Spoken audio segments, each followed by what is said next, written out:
What's going on, guys, and welcome back to another episode of Career Mode. This is episode number 112, and we start today's episode off with a game against CARPI here away from home in the Serie A, coming on the back of that very disappointing loss to Cesena at the San Siro by a 0-0. And of course, starting the season off with Milan right now, we're still in the early stages of the season, losing to Cesena, that being our second loss in charge of Milan, the first one coming against Dundee United. Both of those games which I saw as bankers really, in games which we really should win, and this was another one, taking on CARPI in real life, a newly promoted side to the Serie A from the Serie B, taking them on away from home. Don't know too much about them, in all honesty, but to concede early on in this game was really frustrating. CARPI opened the scoring. This defending was terrible. They'd already hit the bar in the first 10 minutes as well, and in the 14th minute, Fabian Frey, the former Basel midfielder, I do believe, does open the scoring for the home side and make it CARPI 1, Milan 0, and that was just absolutely shambolic defending. We'd rested a lot of players due to our next game being against PSG in the Champions League, but even so, conceding early on in this game and also seeing CARPI at the bar as well was not the start I wanted to see. So thankfully for us, in the 32nd minute, this was a much better sight. Jurgen Lecadia finds the back of the net for the first time in a Milan shirt since coming in for £4 million from PSV, but it didn't actually hit the back of the net, it just crossed the line and we got a goal decision system for it as well. As you can see on the bounce, it definitely crossed the line here, so there's no debate in it. It is the right decision. A goal was given, and Lecadia does does equalise for us here at Milan with his first goal in a Milan shirt. So of course, Martial is injured right now. The £3.5 million plus backer signing from United is injured until December at the earliest. Fekir scored a couple of goals, but I'm not too sure how what is my out-and-out striker this season whilst Martial is in the treatment room. So Lecadia might not be a bad option if he does start scoring. That's his first goal in a Milan shirt, and he does equalise here. So CARPI 1, Milan 1, but in this game the home side have been playing better at the breaks. You can see they had more possession, more shots as well, and of course did open the scoring 2 in this game and hit the woodwork as well. And in the 54th minute, how about this? They could have retook the lead. Absolutely shambolic defending once again. What Eli is doing there, I have absolutely no idea. And thankfully the volley goes wide, the post and behind for a goal kick. So still 1-1 in this game. And after that loss to Cesena, CARPI must have sat there and thought, we can definitely beat these boys. We've got a backup side out there. We can beat these guys. And they were playing with no fear at all and looking like the better side. But they'd hit the bar in the first 10 minutes, then we'd hit the bar here for Abate, the right back going forward, captain for the day, but that shot hits the top of the bar and goes behind for a goal kick. But in the 88th minute, the score was still 1-1. It was looking like we'd have 2 games without a win here with Milan. But as you can see, the ball comes to Verdi here after this corner isn't dealt with. And if you're going to win games, it was one of those where, I felt we'd either need a stroke of fortune or a stroke of genius. And in the end, it turns out to be the former. Verdi cuts inside here after receiving the ball back from the corner, which wasn't dealt with. He drills across into the far post. It takes a deflection off the CARPI defender. What the goalkeeper's doing, I do not know. Verdi claimed it initially, but it does go down as an own goal through Jonathan Grad in the 89th minute, and we do steal all 3 points away here in Modena as we beat CARPI by 2-1. So CARPI took the lead. They hit the bar in the first 10 minutes as well,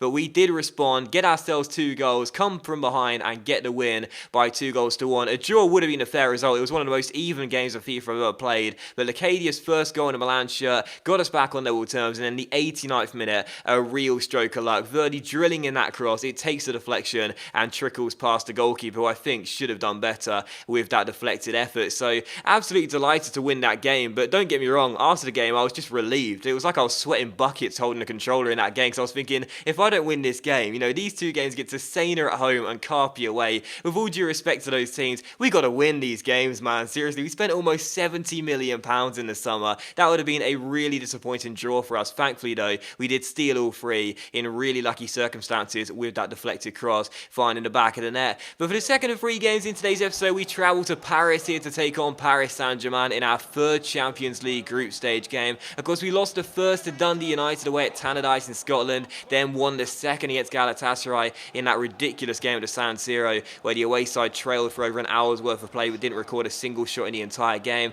Now taking on PSG here away from home. They are the favourites, of course, to top this group. So coming to this game, if we do want to try and compete for the first place position in this group, we really need to get a win. And the first couple of chances of the game did fall to us as well in the first half. We were looking better. But in the second half, though, 5 minutes after the restart, Oscar gets on the ball, takes around Montalivo and goes for goal. But the former Chelsea man is denied by a good save by Muslera as he turns it behind for a corner. But from the resulting corner, Toni Kroos swings the ball into the centre as the former Real Madrid and Bayern Munich man looks for Marquinhos. He goes for the header. It falls to Diego Costa inside towards his teammate Lucas, who goes for goal, and unfortunately PSG opened the scoring 6 minutes after the restart and make it PSG 1, Milan 0, with a Brazilian getting the goal. The corner wasn't dealt with from Kroos's delivery. We should have dealt with it really, as it fell to Costa. He gives it to Lucas, and the Brazilian does open the scoring for the home side. So PSG take the lead in this game, Lucas' second goal in the group stage, and a loss in this game would be massive for us. After winning against Galatasaray, I was feeling really optimistic, but a loss in this game would be huge, as that would be 2 defeats and only 1 win from our first 3 games in the Champions League group stage. So just past the hour mark, we needed someone to step up and deliver something for us, and of course we'll be looking for our captain and our record signing Marco Ryan-Tala to do something. He hasn't had the most amazing a start in a Milan shirt, only 1 goal so far for the £40 million man, but as he cuts inside from the right hand side there, reverse step overs to beat Toni Kroos. The German takes him down, and the referee has no hesitation in awarding a penalty. So penalty to Milan. Ryan-Tala wants to take the penalties in this Milan team. He wants to be the main man, taking the set pieces, and if he's going to send the goalkeeper the wrong way from the spot kicks every time, I certainly won't mind him stepping up from 12 yards. Ryan-Tala sends Sirigu the wrong way and makes it PSG 1, Milan 1. So he beats the goalkeeper from 12 yards, gives him the eyes, and does score a crucial equalising goal here at the Parc des Princes. So great penalty by Ryan-Tala, sending the keeper the wrong way, and the skipper gets his first goal in the Champions League in a Milan shirt and his second goal overall this season. So 1-1 in this game, and 5 minutes later he almost scored from this audacious free kick from range. It was on target, it was straight down Sirigu's throat really, but he had to make the save and turn it behind for a corner, so still 1-1. And in the 75th minute again, Ryan-Tala is hustling here, trying to win the ball back for us, does beat his man, collect the ball, roll it through towards Fekir, who goes for goal, but unfortunately Sirigu makes an absolutely world-class save,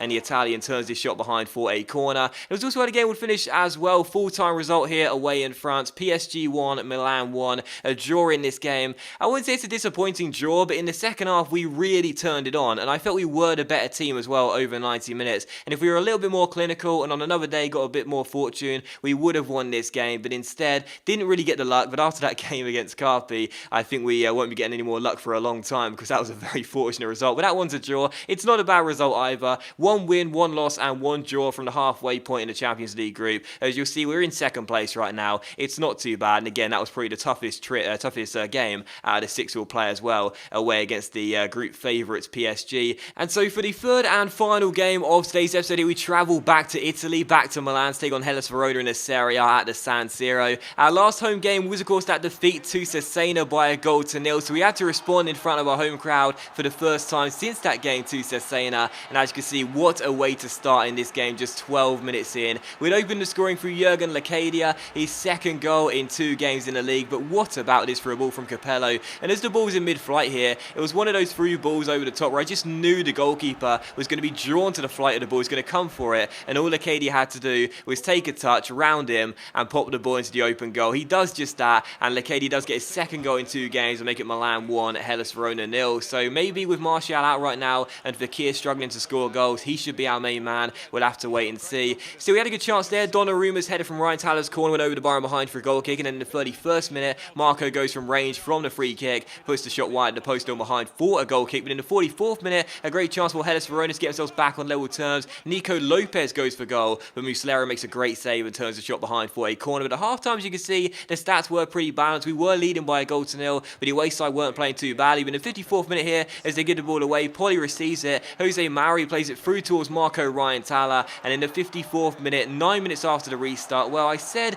he hasn't had a great start in a Milan shirt, but that's now 2 goals in 2 games for our record signing and for our captain. We're playing him in the right wing this season. I want him to cut inside and score goals on his favoured left foot, and as you can see, that's exactly what he does here, as he receives the ball and cuts inside to put it past the goalkeeper and make it Milan 2, Hellas Verona 0. It just takes one touch, opens up his body, curls it into the far corner. He's our skipper, he's our captain. We're going to be looking for him to be the main man in this Milan team, and as you can see, if he scores the important goals like against PSG and scores goals here as well against Hellas Verona to keep on adding to his goal tally, has a good season for us, I'll be very pleased we spent the cash. So Milan 2, Hellas Verona 0. Ryan-Tala with our second goal. Hellas Verona though would get themselves back in the game just 15 minutes before the end. A fantastic volley here at the far post saw Muslera beaten for the first time in the game, but what about this for a strike? Although I will say, the goalkeeper Muslera, I'm not really convinced by him. I think he should have saved the goal that PSG scored through Lucas in the last game, and for this one as well, this is a sweet strike. This is a really nice volley, don't get me wrong, and a lovely cross into the far to the far post here, and another goal decision system the second time in the episode. Rarely does that happen, but either way, as you can see the strike here, you'll see it best from this angle. I really think Muslera should be doing better. It's a lovely volley, don't get me wrong, but Muslera's got to do better than that. I'm not convinced by the Uruguayan at all, and I may look to replace him in January, but either way, lovely volley there, and Hellas Verona are back in the game with quarter of an hour's worth of football left to play through Nico Lopez, the Uruguayan, scoring past our Uruguayan. So Milan 2, Hellas Verona 1. But in the 89th minute, we had a good chance to get our 2-goal cushion back and extend our lead once again to 2 goals, and we will do just that as well. Ryan Thaler, who scored our second goal, assisted the guy who scored our first goal as he scores his second goal of the game, and Milan's third in 90 minutes. Jurgen Lecadia gets his second of the game, his third in 2 games actually, and a lovely little assist by Ryan Thaler as well. Plays it through to our Dutch striker, and again, I'll say it once again, with Martial injured right now, for Kia, I prefer playing him in the CAM role. We're not playing a CAM now, we changed formation to a 4-3-3 defense, or a 4-3-3 holding, I should say. So maybe Jurgen Lecadia should be the main man up top in Martial's absence, being a guy who scored 3 goals in 2 games now. Okay, they're against Hellas Verona and CARPI as well, but still, they all count. So Milan 3, Hellas Verona 1, though, that's the main thing. Ryan Thaler with 1, Lecadia with 2, and I felt we deserved this win as well. The stats will show it was quite balanced and quite even, and maybe Hellas Verona could have edged it, but in my opinion, I felt we played better, and as you can see, we did win the game by 3 goals to 1. So really pleased to return to winning ways, a much better game than the one against CARPI, and as you can see by the league table, we are keeping pace with our rivals Inter, as they do lead the league after 8 games with 22 points, but we are in second with 19 and not too far behind. But that does end today's episode of Career Mode, guys, so thank you very much for watching the video. Really hope you have enjoyed it. If you enjoyed today's episode, then please do leave likes, it's of course much appreciated, and it really does help my channel out, and I'll see you for the next episode of Career Mode very soon.